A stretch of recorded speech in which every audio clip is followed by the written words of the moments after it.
The knock on my door came 19 years after my parents told me I was no longer their daughter. I still remember standing outside that same house at 16 years old, holding a single suitcase while my father locked the door behind me. Now he was standing in front of my home, smiling. "Parmida," he said warmly, "we've waited long enough, we want to meet our granddaughter." My mother held a gift bag in her hands like she was arriving for a celebration, not returning to the daughter they abandoned. I looked at the two people who had left me alone when I needed them most. Then I opened the door wider. "Before you meet her," I said quietly, "there's something you need to know." Because the granddaughter they came looking for was not waiting inside. And the truth they were about to hear would destroy the story they had been telling everyone for years. I stepped aside and let Richard and Diane Hayes enter my home for the first time in nearly 2 decades. They looked around like they were visiting a place they had always belonged. My mother smiled at the pictures on the walls, searching for evidence of the granddaughter she believed she had missed watching grow up. "She must be so excited," Diane said. "I can't believe we're finally getting this chance." I stared at her. This chance. That was how she described 19 years of silence. Not 19 years of ignoring my calls. Not 19 years of never asking where I was sleeping. Not 19 years since the night she watched me walk away from my childhood home, with everything I owned packed into one suitcase. She called it a chance. I called it something else. I remembered being 16 years old, terrified and pregnant, sitting at the kitchen table while my parents stared at me like I had destroyed their lives. My father's voice was cold. "You made this family a disappointment." My mother cried, but not because I was hurting. She cried because she was worried about what people would say. Nobody asked if I was scared. Nobody asked if I needed help. Nobody asked what I wanted. They only cared about the shame they thought I had brought to them. And now, after all those years, they were standing in my living room pretending the missing years were just a misunderstanding. Richard placed his hand on the back of a chair. "We know things weren't perfect," he said, "but we've always loved you." I almost laughed. Because love was not supposed to look like a locked front door. Love was not supposed to leave a 16-year-old girl standing alone with nowhere to go. Diane reached for my hand. "We just want to make up for lost time," she whispered. But I noticed something. They had not apologized. They had not asked how I survived. They had not asked what happened after they threw me away. They only wanted to know one thing. "Where is she?" my mother asked. I looked at both of them. "The granddaughter you've been telling everyone about." Richard and Diane exchanged a glance. The kind of glance people give when they think they already know the ending. "She's the reason we came back," my father said. "We've missed so much of her life." That was when I realized they had spent 19 years building a story where they were the loving grandparents who had been kept away. A story where they were the victims. A story where I was the person who had taken something from them. But there was one problem. They had no idea what actually happened after they forced me out. And before they walked away from my door again, they were going to hear the truth they had spent 19 years avoiding. I looked at the two people who once had the power to decide whether I had a home. Then I took a deep breath. "Sit down," I said. "Because before you ask to meet your granddaughter." I paused. "You need to know why she isn't here." Richard sat across from me in my living room, his expression slowly changing from confidence to confusion. Diane kept looking toward the hallway. "She's not hiding, is she?" my mother asked. "Maybe she's just nervous." I looked at her carefully. Even now, she was searching for an explanation that protected the story she had created. "There is no one in this house for you to meet," I said. My father leaned forward. "What does that mean?" "It means you need to stop pretending you know what happened." The room became silent. For the first time since they arrived, they were not acting like loving grandparents returning after years apart. They looked like two people realizing they had walked into a conversation they could not control. Richard crossed his arms. We were angry back then, we were scared. You were 16 and we didn't know what to do. I felt the old pain rise, but I refused to let it take over. You knew exactly what you did, I said. You packed my things, you put my suitcase outside, you told me not to come back. Diane shook her head. We thought you would calm down and come home. Come home, I asked. To what? I pointed toward the door. The same door you locked behind me. Neither of them answered.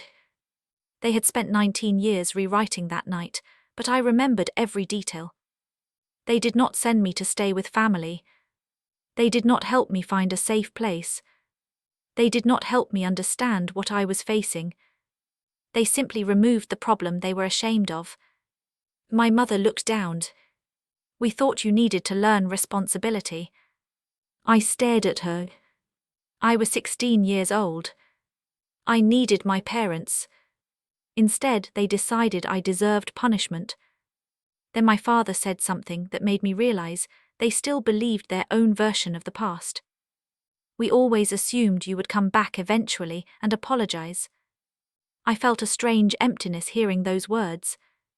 After everything, they were still waiting for me to apologize. Not for them abandoning me. Not for leaving me alone. For disappointing them. That was when I understood something had not changed.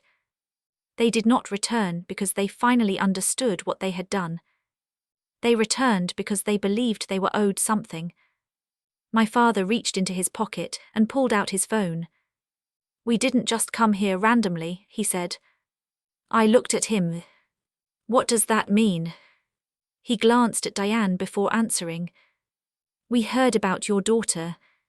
My stomach tightened. What did you say? My mother smiled faintly. People told us you built a beautiful life. They told us you raised an amazing girl. I stared at them. For 19 years they had never searched for me. Never called. Never asked if I was alive. But somehow they knew a story about a daughter I had never mentioned. I leaned forward. Who told you that? Richard lowered his phone. That's why we are here. He looked directly at me. Someone finally told us the truth about your family situation. And suddenly, I realized my parents had not come back because they missed me.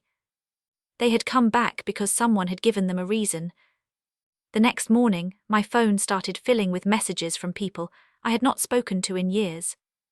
At first, I thought it was a coincidence. Then I read the messages. Parmida, your parents said they finally found you. We heard you're letting them meet your daughter. I'm so happy your family is healing. I stared at the screen. Healing. That word felt impossible. Because nobody knew the truth. Nobody knew that my parents had not spent 19 years searching for me. Nobody knew they had been the ones who walked away. Then I saw a message from my cousin. We're all meeting Sunday. Your parents want everyone together. They said they've waited long enough to be part of her life. I immediately understood. They had not just come to my house. They had already started telling their version of the story. Before I could respond, another message appeared. My mother. We don't want any more fighting. The family deserves to know the truth. The irony almost made me put the phone down.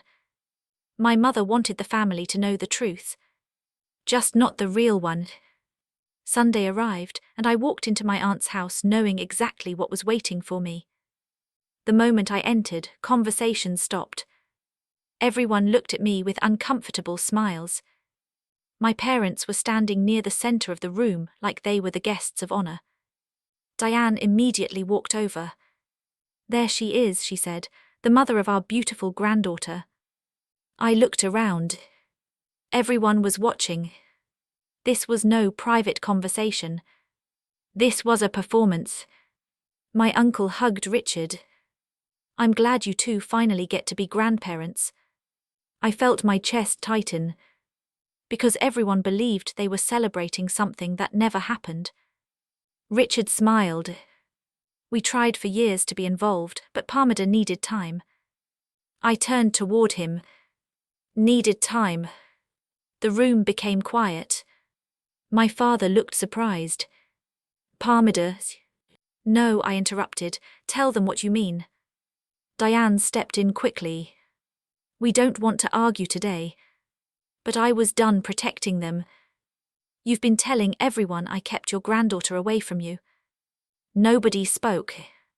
That silence was my answer. My cousin looked confused. Wait, isn't that what happened? I looked at my parents. The people who had once controlled whether I had a home were now standing in front of everyone acting like I had taken something from them. They are telling you a story where they are the victims, I said. Richard's face hardened. You're making this complicated. No, I replied. You made it complicated 19 years ago. The room shifted. For the first time, people were not looking at me like the difficult daughter. They were looking at my parents. Diane's voice became sharper. We only wanted to meet our granddaughter. I took a breath. Then I made a decision. I was done letting their version of events exist without the truth beside it. A family member finally asked the question everyone was thinking. Parmida. She looked at me carefully. Where is your daughter right now? Every person in the room turned toward me. And after 19 years of silence, I knew I could no longer avoid the answer. The room went completely silent after the question.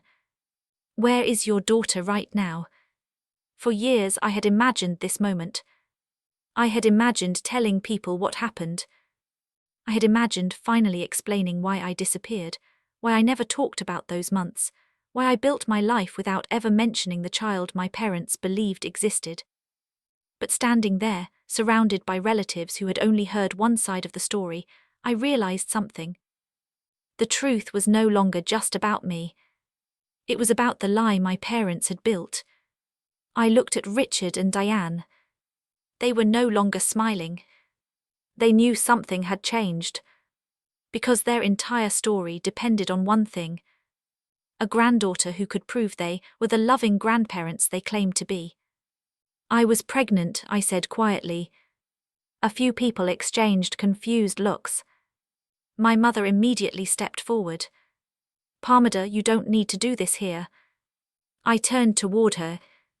Yes, I do. My voice shook, but I kept going. When I was 16, I needed my parents. Instead, they threw me out. Nobody moved.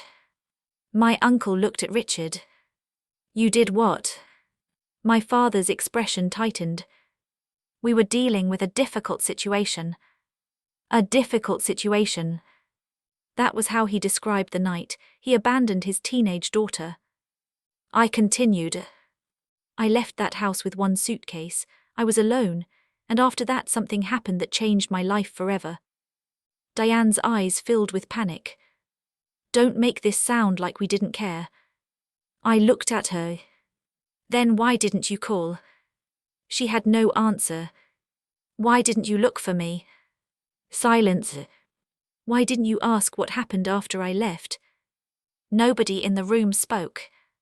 Because the questions were simple. And they had no answers. For 19 years, I carried documents from that time in a folder I rarely opened. Medical records. Paperwork. Proof of the months I had spent trying to survive after the people who were supposed to protect me walked away.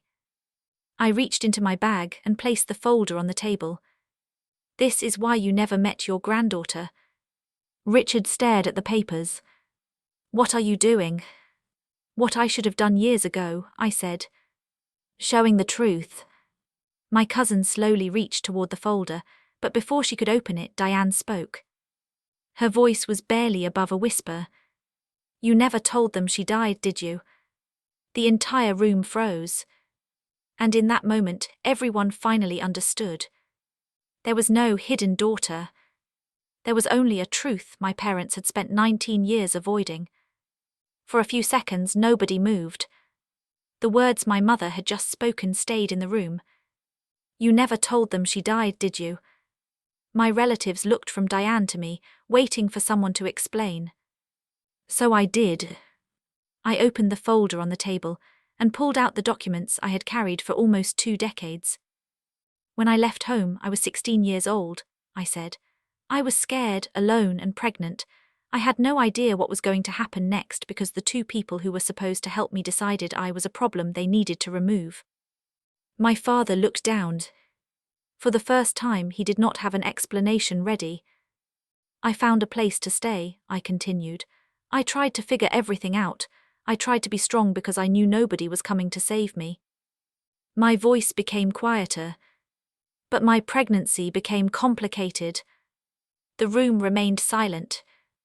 I lost my baby shortly after I left home. Nobody interrupted. Nobody tried to defend them.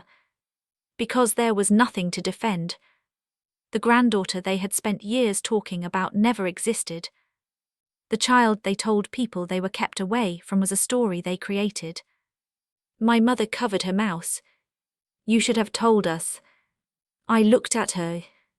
The sentence almost sounded like an apology. Almost. You should have been there when I needed you. Her eyes filled with tears. But this time I did not rush to comfort her, because I remembered sitting alone, wondering why my own parents could turn their backs on me. I remembered waiting for a phone call that never came. I remembered realizing that the people who should have protected me had chosen their reputation instead. My aunt looked at Richard and Diane. Is this true? My father looked uncomfortable. We thought she wanted nothing to do with us. I shook my head. No, you decided you wanted nothing to do with me. That was the moment everything changed. The relatives who had spent years believing my parents were heartbroken grandparents were now hearing the truth. They learned Richard and Diane had not been searching for a missing granddaughter. They had been protecting a version of themselves. A version where they were loving parents. A version where I was the one who disappeared. Over the following weeks, the story spread through the family. The same people who once questioned why I kept my parents away now understood what actually happened. Some apologized. Some admitted they had judged me without knowing the truth. And my parents, they lost the sympathy they had built for nearly 20 years. They could no longer stand in front of relatives and claim they were the victims. Because everyone knew the truth. They had abandoned a 16-year-old girl and then created a story about a granddaughter who never existed. For years, I thought the hardest part was losing my parents. I was wrong. The hardest part was carrying their version of what happened. The moment I finally told the truth, I stopped carrying their shame. Richard and Diane were no longer the people with the power to decide whether I deserved love, support, or a place in their lives. They were simply 2 people who had to live with the consequences of their choices. And I was no longer that scared teenager standing outside with one suitcase. I was the woman who survived. The woman who built a life without their approval. The woman who finally understood that their rejection did not define my worth. I still think about that day when they arrived at my door smiling, expecting to meet a granddaughter they believed they were owed. They came looking for a child who never existed. But the person they finally had to face was the daughter they abandoned.